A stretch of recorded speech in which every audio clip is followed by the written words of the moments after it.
മനുഷ്യാവകാശ സംരക്ഷണത്തിനും മയക്കുമരുന്നിനുമെതിരെ ശക്തമായി പ്രവർത്തിക്കുന്ന ഫിലിപ്പിനോ വൈദികൻ ഫാദർ ഫ്ലാവിയാനോ അന്റോണിയോ എൽ വില്ലാനുവേക്കാണ് 2025 ഏഷ്യൻ നൊബേൽ സമ്മാനം ലഭിച്ചത്. 1958 മുതൽ നൽകിവരുന്ന റാമോൺ മഗാസെ പുരസ്കാരമാണ് ഏഷ്യൻ നൊബേൽ സമ്മാനമായി അറിയപ്പെടുന്നത്. ഏഷ്യയിലെ നേതാക്കളെയും സംഘടനകളെയും ആദരിക്കുക എന്നതാണ് റാമോൺ മഗ്സെ അവാർഡിലൂടെ ലക്ഷ്യമിടുന്നത്.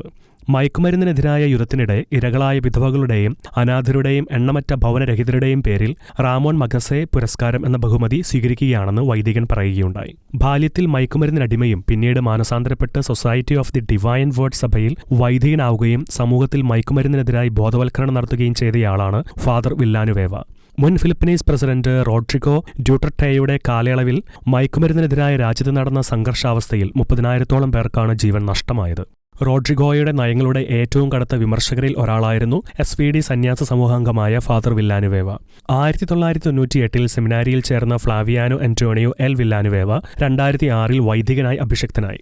2015 ഭവനരഹിതർക്ക് മാന്യമായ പരിചരണവും സേവനം നൽകുന്നതിനായി അദ്ദേഹം ഫിലിപ്പീൻ തലസ്ഥാനമായ മനിലയിൽ അർണോൾഡ് ജാൻസൺ കാലിംഗ സെന്റർ എന്ന പേരിൽ അശരണർക്കായി ഒരു ആശാകേന്ദ്രം സ്ഥാപിച്ചിരുന്നു. ഭക്ഷണം, വസ്ത്രം, പാർപ്പിടം ഉൾപ്പെടെയുള്ള സഹായം ഫാദർ ഫ്ലാവിയാനോയുടെ നേതൃത്വത്തിൽ ഇവിടെ ലഭ്യമാക്കുന്നുണ്ട്.